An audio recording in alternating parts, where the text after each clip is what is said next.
इस इमेज को ध्यान से देखिए। दूर से देखने पर यह लगेगा कि ये तो लैंडफिल है, कचरा है, बट ये कचरा नहीं, ये कपड़े हैं। यस, चिले के एटाकामा डेजर्ट में इतने कपड़े डंप होते हैं कि अब वो स्पेस से भी दिखता है। इस डेजर्ट लैंडफिल में 60,000 से भी ज्यादा कपड़े हैं जिन्हें आप स्पेस से भी देख सकते हैं। इनमें कोई डिफेक्ट नहीं है, ये अच्छे खासे कपड़े हैं। इनमें प्रॉब्लम बस ये है कि इन्हें किसी ने खरीदा ही नहीं और फैशन इंडस्ट्री ने इन्हें रिजेक्ट कर दिया। ऐसा ही एक डंप कीनिया में भी है। अब एक नॉर्मल इंसान तो यही सोचेगा कि अच्छे खासे कपड़े फेंके क्यों जाते हैं। मैंने थोड़ा रिसर्च किया तो पता चला the dark truth of fashion. कपड़े, फैशन, लाइफस्टाइल, आज की दुनिया में इन चीजों की हद से ज्यादा कीमत है और ये कीमत चुकाने के लिए सिर्फ पैसे ही काफी नहीं। दुनिया की 10% इमिशंस के लिए फैशन इंडस्ट्री जिम्मेदार है। आज का ये वीडियो इसी फैशन इंडस्ट्री के एक ट्रेंड के बारे में है जो कि हमारी पूरी दुनिया को डिस्ट्रॉय करने वाला है। दोस्तों, उस ट्रेंड का नाम है फास्ट फैशन। तो आइए बिना वक्त जाया किए जानते हैं फास्ट फैशन के बारे में और एक बार फिर से शैरी ट्यूब की वीडियोस में खुश आमदीद। क्या होता है फास्ट फैशन, इसका हमारी लाइफ पर क्या असर होता है और इससे हमें क्या फर्क पड़ता है। दोस्तों, उससे पहले अगर आप चैनल पर नए हो तो चैनल को सब्सक्राइब करना ना भूलिएगा, क्योंकि ये आपके लिए तो फ्री है लेकिन इससे हमारी बहुत हेल्प होती है। चलिए दोस्तों, बढ़ते हैं टॉपिक की तरफ। What is fast fashion.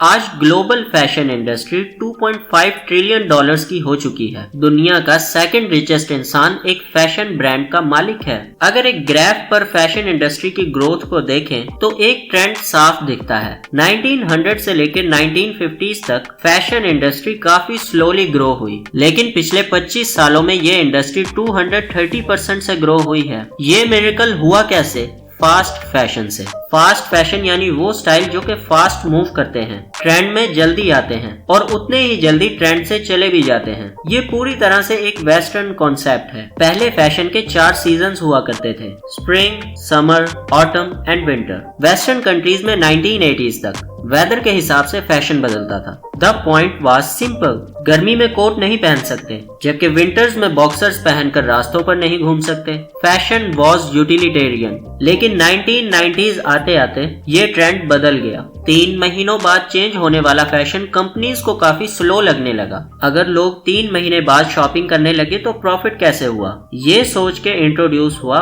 Fast fashion. इस कॉन्सेप्ट ने एक साल में 4 सीजन्स नहीं बल्कि एक साल में 12 सीजन्स इंट्रोड्यूस करवाए। हर महीने नए फैशन शोज किए, हर नया स्टाइल इंट्रोड्यूस किया। ये मॉडल सुपर्ब था। ज्यादा स्टाइल्स यानी ज्यादा सेल्स यानी ज्यादा प्रॉफिट और ज्यादा प्रॉफिट यानी कंपनी मालामाल। प्लान तो बढ़िया था। वॉटसन एंड वुल्फ कहते हैं कि यूरोप में 2000 के आसपास साल में 2 फैशन कलेक्शंस लॉन्च होते थे। 2011 में ये नंबर 5 कलेक्शंस पर ईयर हो गया, जबकि H&M जैसे ब्रांड 12 से 16 कलेक्शंस हर साल लॉन्च करते हैं और Zara जैसा ब्रांड तो 24 कलेक्शंस। यानी इन्होंने तो हर 15 दिनों में फैशन बदल दिया। लेकिन इस प्लान को सक्सेसफुल करने के लिए 2 चीजें जरूरी थी। नंबर 1 कि मैन्युफैक्चरर्स कपड़े जल्द से जल्द बनाएं और दूसरा कस्टमर उतनी ही जल्दी कपड़े डिस्कार्ड भी करें। आज इस सिस्टम की वजह से एक एवरेज अमेरिकन हर साल 30 किलो कपड़े कचरे में फेंक देता है। एक और स्टडी कहती है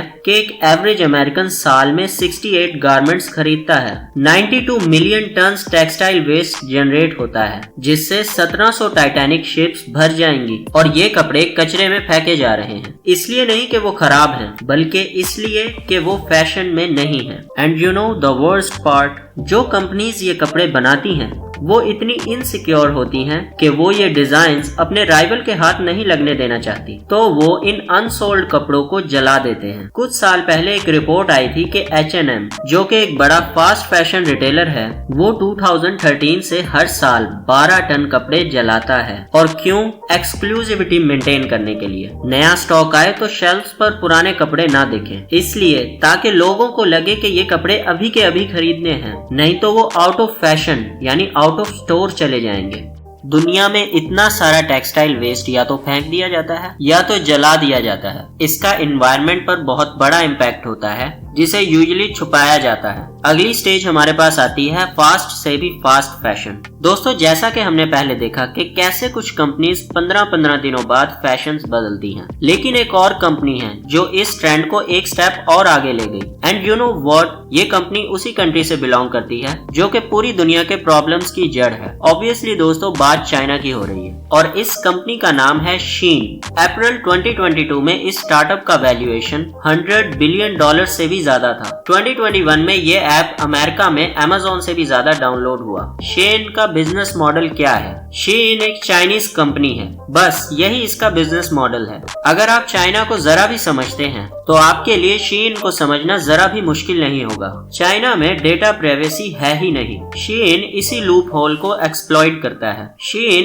इंटरनेट पर देखता है कि कौन से कपड़े ट्रेंड कर रहे हैं और फिर सेम वैसे ही कपड़े सस्ते दामों पर बनाता है और चाइना से ही सीधा वेस्टर्न कंट्रीज को सेल करता है। कई छोटे डिजाइनर्स इस बात का क्लेम करते हैं कि शीन ने उनके डिजाइन चुराए हैं, लेकिन कंज्यूमर्स को इस बात से फर्क नहीं पड़ता कि कपड़े डिजाइन किसने किए हैं, क्या ओरिजिनल डिजाइनर को उसकी मेहनत का फल मिल रहा है या नहीं। उन्हें बस इस बात से फर्क पड़ता है कि उन्हें कपड़े कितने सस्ते और कितने जल्दी मिल सकते हैं। लेकिन कपड़े सस्ते हैं इसका मतलब ये नहीं कि उनके पीछे कोई कॉस्ट नहीं। क्या आप अपने कपड़ों की सही कीमत जानते भी हैं? तो आइए देखते हैं कि आपके कपड़ों की एक्चुअल में कॉस्ट है क्या। आपने नोटिस किया होगा कि पिछले कुछ सालों में कपड़ों की क्वालिटी बहुत खराब हो चुकी है। फास्ट फैशन वाली कंपनीज को ये पता है कि उन्होंने फास्ट कपड़े बनाने हैं, ज्यादा चलने वाले नहीं। कपड़े लंबे टिकेंगे तो आप उन्हें जल्दी बदलने का सोचेंगे भी नहीं। फास्ट फैशन कंपनीज ने सोचा अगर क्वालिटी कम कर ही रहे हैं तो लोगों को पता चल जाएगा और वो हमारे कपड़े खरीदना बंद कर देंगे। तो उन्होंने कहा कोई प्रॉब्लम नहीं, प्राइस भी कम कर देंगे ताकि लोगों को लगे कि इतने कम प्राइस में कपड़े मिल रहे हैं तो एक दो बार चल जाएंगे तो क्या फर्क पड़ता है। कपड़ों का टैग प्राइस तो कम हो सकता है लेकिन उसके दूसरे प्राइस का क्या। कपड़े खरीदने के लिए सिर्फ पैसे खर्च नहीं होते बल्कि पानी भी खर्च होता है। फैशन इंडस्ट्री दुनिया की second largest water consuming industry है। फॉर एग्जांपल, एक कॉटन का टी शर्ट बनाने के लिए 2700 लीटर पानी खर्च होता है। ये उतना ही पानी है जो एक इंसान 2.5 साल में पीता है और एक जीन्स बनाने के लिए उतना ही पानी खर्च होता है जितना कि आप 10 साल में पिएंगे। ये है एरल सी जो कि कजाकिस्तान और उज्बेकिस्तान के बीच में एक लेक है। ये एक जमाने में दुनिया की लार्जेस्ट लेक में से हुआ करती थी, लेकिन आज ये लेक कम्प्लीटली ड्राई हो चुकी है। The reason is fast fashion. Cotton एक वाटर इंटेंसिव और कैश क्रॉप है और कॉटन की खेती करने के लिए एरल सी के सारे पानी को इस्तेमाल किया गया है। कॉटन एक ऐसा क्रॉप है जिसे वार्म कंडीशंस और सनशाइन पसंद है, इसीलिए गर्म एरियाज में कॉटन बनता है। लेकिन at the same time cotton को बहुत सारे मॉइस्चर की भी जरूरत होती है। तो गर्म एरियाज जहां पहले ही पानी की कमी होती है वहां कॉटन बनता है, जिसमें चाइना के बाद इंडिया नंबर 2 पर आता है। सिमिलरली कॉटन तो व्हाइट होता है, लेकिन आपके कपड़े अलग अलग कलर्स में क्यों आते हैं? कपड़े बनाना एक हाईली पोल्यूटिंग स्टेप होती है जिसमें वॉशिंग, ब्लीचिंग, डाइंग जैसे काफी प्रोसेस होते हैं। डाइज हमारे लिए हार्मफुल क्यों होते हैं? इसे एक छोटे से एग्जाम्पल से समझते हैं। पानी के नीचे एक इकोसिस्टम होता है। पौधे होते हैं जिन्हें मछलियां खाती हैं, जबकि छोटी मछलियों को बड़ी मछलियां खाती हैं। कपड़े धोने पर आपने ऑब्जर्व किया होगा कि पानी कितना डार्क हो जाता है। अगर यही पानी बिना किसी प्रोसेस के वाटर बॉडीज में गया तो ये काला पानी Aahista Aahista in water bodies को भी काला कर देता है और फिर सनलाइट अंडर वाटर प्लांट्स तक नहीं पहुंच पाती। प्लांट्स फोटोसिंथेसिस नहीं कर पाते और फिर उनकी तादाद कम हो जाती है। प्लांट्स सिर्फ मछलियों का खाना ही नहीं होते बल्कि वो ऑक्सीजन भी देते हैं। ऑब्वियसली जब पानी में प्लांट्स कम होते हैं तो उसी वजह से ऑक्सीजन भी कम हो जाता है। टेक्सटाइल डाइज टॉक्सिक होते हैं और उनमें कार्सिनोजेंस होते हैं। डाइंग के प्रोसेस में 15 to 20% डाइंग इन कपड़ों से बाइंड नहीं होते हैं और पानी में मिक्स हो जाते हैं। ये वेस्ट वाटर कोई पीता नहीं लेकिन खाता जरूर है। जी हाँ दोस्तों, हम वेस्ट वाटर को खाते हैं क्योंकि ऐसा वेस्ट वाटर अक्सर इरिगेशन के लिए यूज होता है। यानी ये टॉक्सिन्स, कार्सिनोजेंस हमारे खाने के थ्रू हमारी ही बॉडी में पहुंचते हैं। एट द सेम टाइम जब कंपनीज इन्हीं कपड़ों को जलाते हैं तो उससे होने वाले एमिशंस भी हवा को पॉल्यूटेड करते हैं। आजकल मेजरली सारे कपड़े पॉलिएस्टर से बनते हैं जो कि मैन मेड फाइबर है और पॉलिएस्टर क्रूड ऑयल से बनता है। जब ये कपड़े जलते हैं तो इनडायरेक्टली वो क्रूड ऑयल जलाने जैसा ही होता है।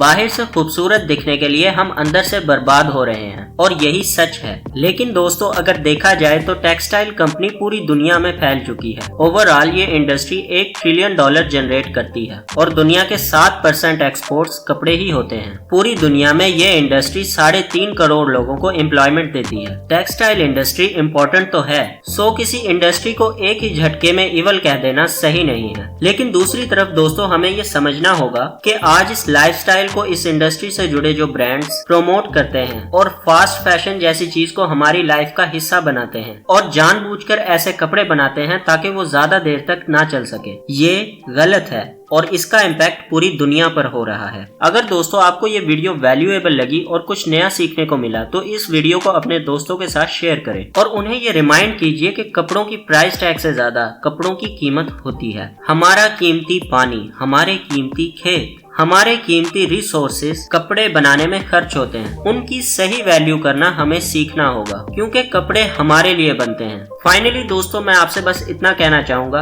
कि thank you so much for watching this video till the end. अगर आपको ये वीडियो अच्छा लगा तो वो लाइक बटन प्रेस कीजिए। ऐसे ही और इन्फॉर्मेटिव वीडियोस देखने के लिए चैनल को सब्सक्राइब करना ना भूलिएगा and also hit the bell icon button so you never miss the notifications of our helpful videos.